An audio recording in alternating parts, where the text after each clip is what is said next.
Welcome back to the channel. My name is Thomas Fletcher and I'm the host of the LCSW Network. If you're new to the channel, please do me a favor by smashing that like button, by subscribing to the channel, and by sharing this video with your social work colleagues and friends.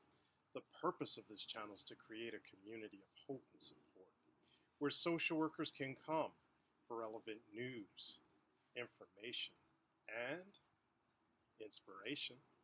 Welcome back to Self-Care Saturday. Welcome back to Season 3, Episode 43 of our Self-Care Saturday series. So we are continuing to review excerpts from my book, Self-Care Tips for Social Workers and Other Licensed Mental Health Professionals, now available on Amazon in paperback and Kindle formats. So in today's show, we will be reviewing an excerpt from Chapter 37 on Key Recovery Concept of Hope. So a few weeks ago, we began speaking about the Wellness Recovery Action Plan, which I cover in my book. And it's a self-directed plan and self-directed program that I have been facilitating and using in my own personal life since 2014. Back in 2014, through my civilian job, I was able to contract on behalf of my agency with the Copeland Center for Wellness and Recovery to bring them to my agency to train myself and about 50 peer support specialists and a handful of other clinicians in becoming certified Wellness Recovery Action Plan facilitators. So again, in today's show, we are reviewing an excerpt from Chapter 37 in my book where I talk about the key recovery concept of hope. Okay, so here we go. Hope is one of the key recovery concepts, which are one of the 4 parts of the study of mental health recovery that was conducted by Mary Ellen Copeland, PhD, and her peers.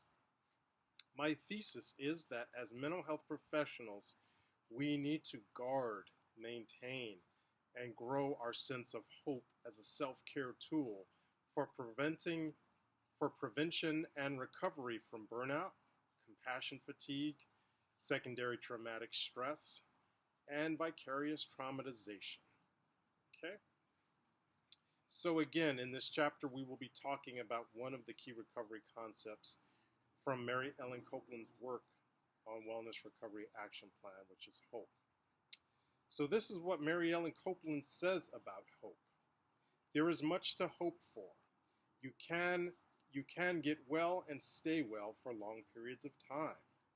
You can work toward and meet your goals. You can lead a happy and productive life.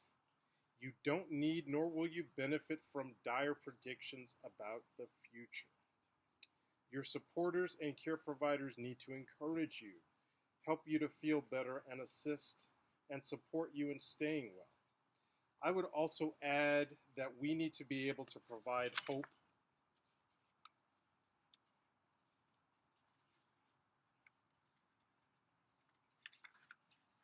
for ourselves, right? So one of the ways that I cultivate hope on a daily basis is by reviewing my strengths. Reviewing part 1 of my daily maintenance plan, which we discussed last week in last week's episode, where we list, what am I like when I'm well? When I do this, it gives me hope. This is one way that I give hope to myself. Again, by reviewing my strengths, my personal character strengths, by reviewing what am I like when I'm well. Another way that I access hope is by getting support from other people, whether it's from family members, friends, or my neighbors. Here's another thing which is surprising, but it shouldn't be surprising. When I'm doing work as a social worker, providing professional clinical support to my clients, every now and then I get hope. Do you know why I get hope do you know why I get hope from working with my clients? Because my clients continue to teach me that mental health recovery is real. And that means that the work that I'm doing is not in vain.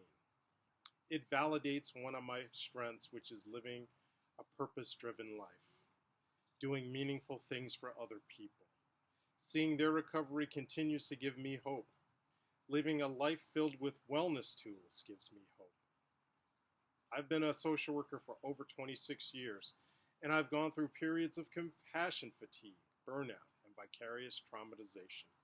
When I utilize my wellness tools and when I live my life based on these key recovery concepts of hope, personal responsibility, education, self advocacy, and support, it reignites this sense of hope in me. So that's our wellness challenge for this week, everybody, developing and utilizing the key recovery concept of hope. So my question for you all is, what gives you hope? For each of us, it's going to be different. It's so important that we're not only promoting hope for our clients, but that we're also promoting hope for ourselves.